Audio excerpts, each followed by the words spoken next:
Fantastic. Good morning, everybody. Welcome to Good Work Chicago. My name is Julian Medrano. I'm the legal director for Interfaith Worker Justice. Today's show will feature Maria Gutierrez, and here at Good Work Chicago, we talked with ethical employers who treat their employers and their workers fairly and seek to build a company on respect and fairness. We also have interviews with community leaders in Chicago who are trying to raise working standards within Chicago. Also, once a month, me, Julian Medrano, I do one show on workers' rights issues, everything from wage theft to discrimination. Today, my special guest, and I'm very happy to have her, is Maria Gutierrez. She is the National Health and Safety Coordinator for Interfaith Worker Justice. Hi, Maria. Happy to have you here. Thank you. Can you tell me a little bit about yourself and your position?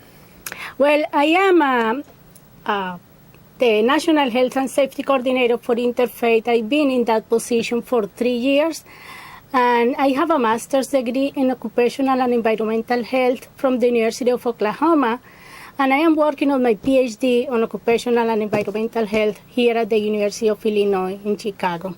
So I have more than 8 years of experience on health and safety issues and trainings, especially with the Latino community in Chicago. Fantastic. Can you tell me a little bit about the program and what OSHA is?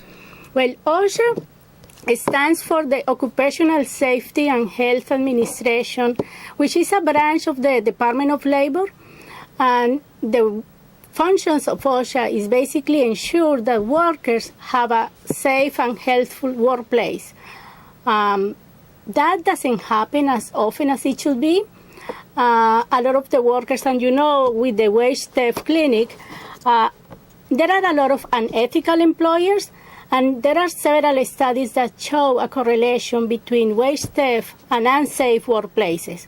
So the worker is not only they steal their money, but in many cases they steal their lives. So you can recover their money, but we cannot recover their lives. We cannot recover the limbs that they lose in the workplace because the employer is too cheap to invest in safe conditions in the workplace. So we receive funds from OSHA to have a health and safety program, and we train workers on their rights. And we teach them to have the power to claim those rights, to be safe in the workplace. No one should die doing what they do for a living. Absolutely. I mean, this is just a massively important issue when it comes to workers' rights, working conditions. I mean, they affect everybody. So it's something that's just so important, and I can't wait to hear more about. Can you tell me a little bit about the connection between the work of IWJ and OSHA? It's according to the regulations, employers are required to present the trainings to the workers. That doesn't happen. A lot of the workers, especially those in lower wage occupations and immigrant workers, don't receive training. The training that should be provided by the employer is provided by organizations like ours. We train workers on the workers' rights, and we receive funds from OSHA because these workers are hard to reach. They don't trust the government agencies, or they don't know where they are. A lot of immigrant and low-wage workers.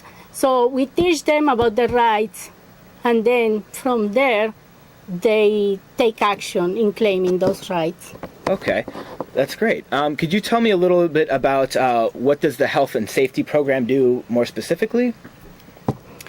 Health and safety is important, as I said before, because no one should die doing what they do for a living. No one should lose an arm, or no one should lose their health because they are exposed to chemicals, or because they don't receive the training or the personal protective equipment to be safe in their workplaces. So during 2012, about 3 million reports of non-fatal injuries and illnesses in the United States. Wow. And last year, about 4,500 people died in the workplace.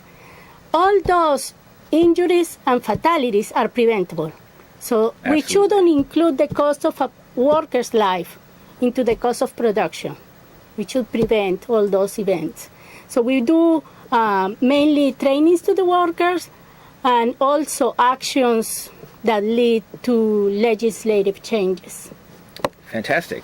And so you were speaking earlier, so you're actually training the trainers as well. So the people that you train can actually go out and disseminate that information even further to other workers. Is that right?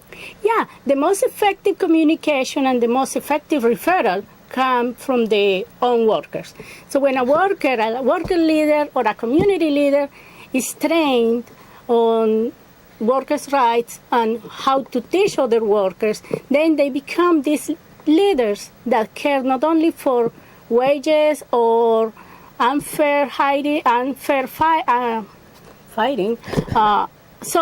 conditions, but also about unfair health and issues in the workplace. They become peer trainers. So when they are in their workplace, they have the knowledge to speak up and to be the voice for the co-workers that don't know how to speak up to claim those rights. Fantastic. Could you tell me a little bit about the content of those trainings?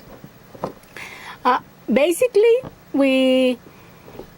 I train the trainers on a set of 5 or 6 issues that include what are the workers' rights under OSHA, so what the law says, how to identify hazards in the workplace, how to control those hazards. We teach them about risk communication, what are the risks of being exposed to chemicals, how those risks or hazards should be communicated to the workers, and how to take action. That's the topic that we cover in the Train the Trainer. Then the trainers at the worker centers or at the workplace teach their co-workers about one of those issues at the time. So one, they teach them about workers' rights. The next time when they know, oh, I have rights, so what is the next step? Well, identify the hazards in your workplace. See with different eyes what's bad about your workplace. If someone is getting injured or someone dies, there is something to fix. Okay. Can we actually let's go a little further on that.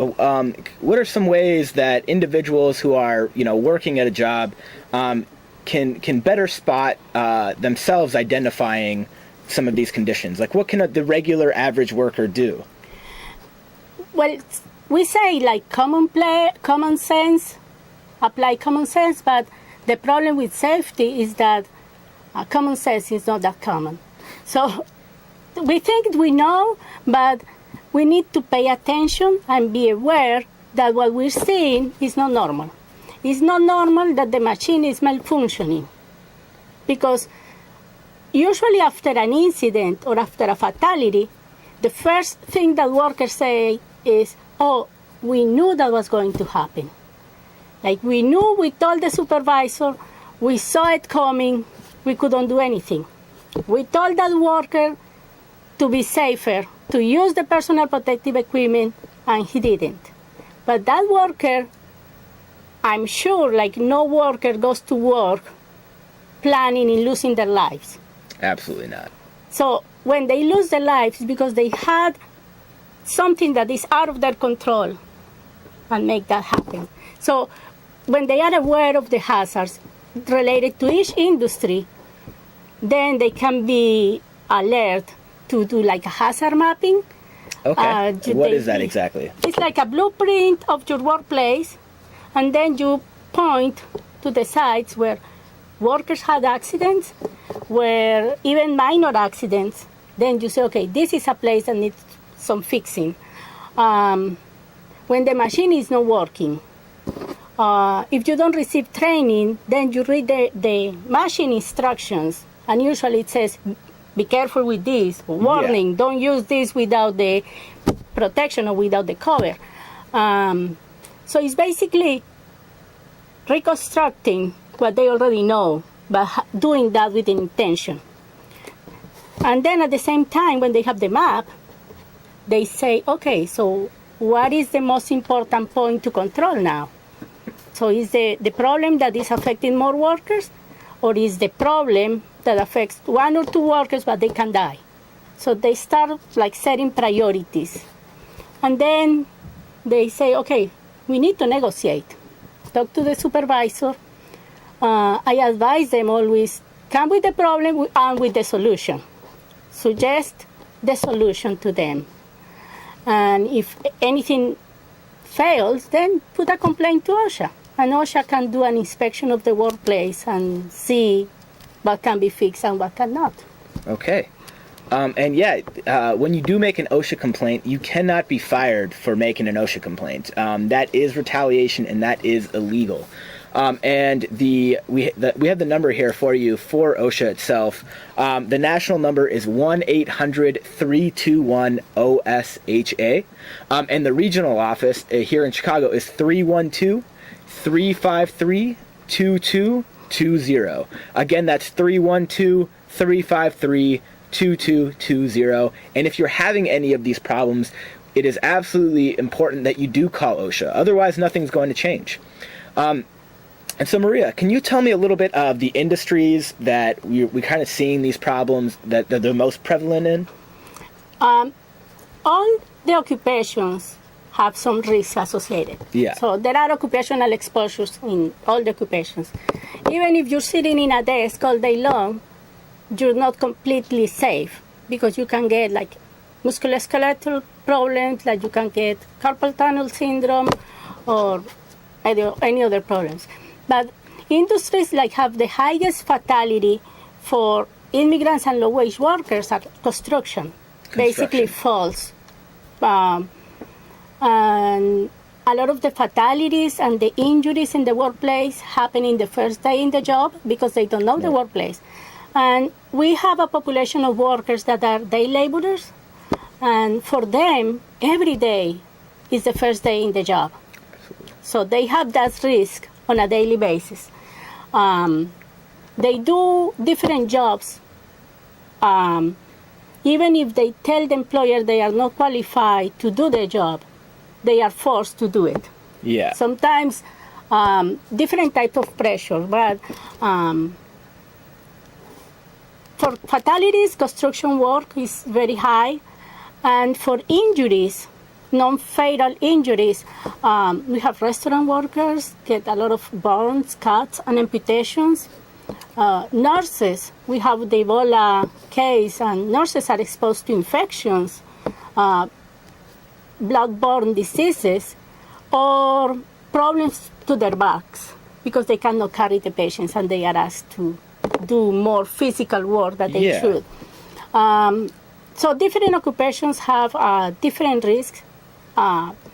Even like we had some cases in New York with one affiliated worker center, fatalities in farm workers, like working in dairy farms, and they are trapped under the animals' hooves and they die. They die in the middle of the night. Wow. And it's not like one worker is dying every day, but one worker that dies is one too many. Absolutely. And it's like I cannot imagine the last moments of that worker in the middle of the night by himself under the hooves of 100,000 animals and dying, slowly dying. So that's really sad, and that shouldn't happen. That's preventable. Absolutely, definitely. And yeah, I want to reiterate as well, if you are injured on the job, go seek treatment. It's your right to be to have workers' compensation in this situation. If you're an employee for the company, go do that right away. You're not required to go to the individual doctor or the outpatient service that your employer recommends that you go to. You can choose one, and you can go to more than one. And you can go to a specialist if they recommend going to a specialist. You need to do these things. You're not required to use your own health insurance, even if it's covered even if you get your health insurance from your employer. Your employer needs to pay for these costs. It's not on you, but it is very important that you do go seek medical attention. And you need to tell your doctor exactly how the fall happened, or you let him know exactly what happened, and try to take notes yourself. If you're looking at the scene, was the floor wet? Was there rebarb sticking out of the wall somewhere? Was there rusty nails on the floor? Make sure that you try to record all of this information. And that's really important, Julian, because workers are afraid of going to the doctor. They are afraid, and that fear comes from pressure from the employers. Absolutely. So the employers tell the worker, okay, if you go to the hospital, then you will be in trouble for one reason or another. And that's not true. You'll be in trouble if you don't go. We have a lot of, the main problem we have with low-wage and immigrant workers is that we don't have reports of injuries. A lot of the injuries go underreported, or workers go back to their job. So it's not 1 day away from the work, as it should be, or 2 or 3, but they go immediately. They are required to go immediately. So the worker is responsible of staying at home and making sure that the doctor that they visit is an occupational doctor that knows the risk associated to the workplace, and that can lead to workers' compensation. And all that is confidential, and you cannot be retaliated for taking that action. OSHA also protects you for retaliation, and all that type of retaliation, you are protected. Absolutely. And it's also very important that you tell your employer that this accident happened. You need to report within 45 days, or you might lose your rights here. So it's very important that you see a doctor right away, and that you tell your employer, either in writing or in person, that this accident happened and what the consequences of this accident were, because they need to be informed as well that this occurred. In order to take action themselves, they have to be informed about the conditions. So it's important that you let your employer know that this situation is happening. Ideally at the same moment or the same day that it happened, before Absolutely. You go home and then the employer say, oh no, that happened outside the workplace. Exactly right.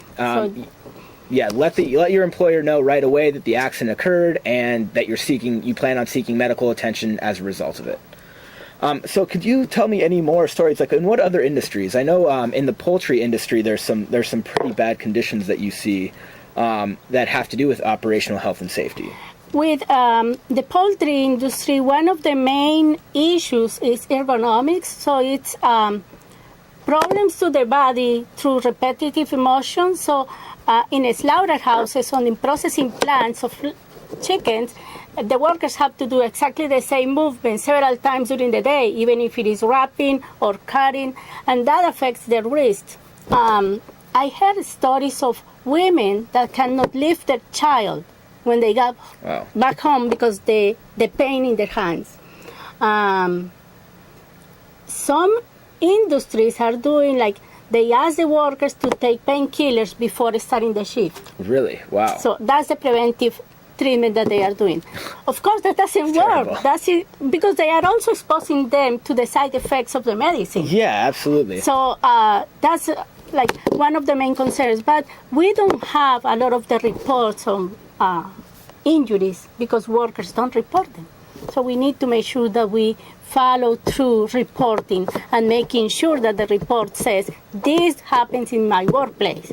This is what I do, and it's a consequence of what I do. So legislative action can happen later. Okay, so who can, if say you're having one of these repetitive motion injuries, what can a worker that's having, some of these wrist problems or something like that do? What is the next step that they should take? Go to an occupational doctor that they trust.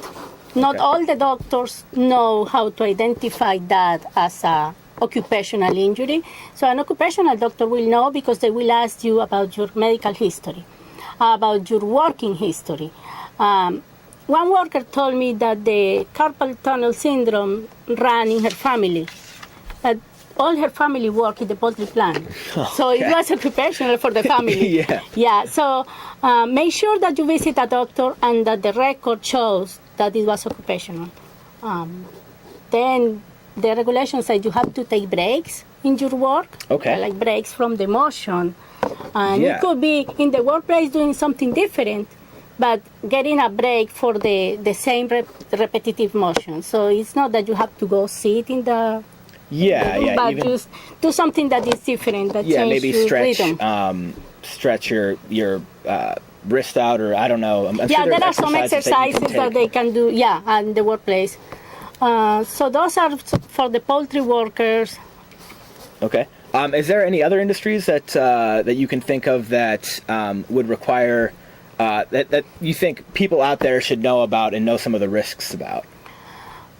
Well, I'm talking about the population that we work with at the... Oh, we have a caller, and we are going to patch them through now. Go ahead. Sometimes it's paid to have your own private doctor. If you're working in some place and you keep getting the same type of injury, it may do you better going your own doctor, because when you go to that company doctor may not necessarily be looking out for your interests, because why? He is the company doctor. And when you're dealing with human resources and as a link together, you got to keep in mind whatever. They are there to protect the company. They're not there to protect you. That's a great point. And that's absolutely true.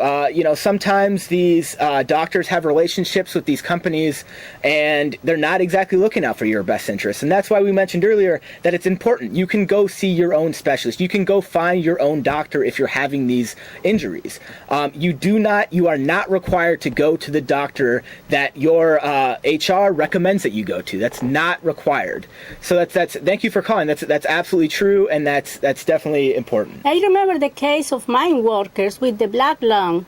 The doctor from the company was saying, no, this is not work related, and it's a case of black lung only happening to mine workers.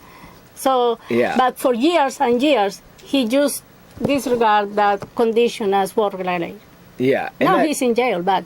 Well, at least he got caught. So, I really want to thank Maria again for taking the time to coming in today.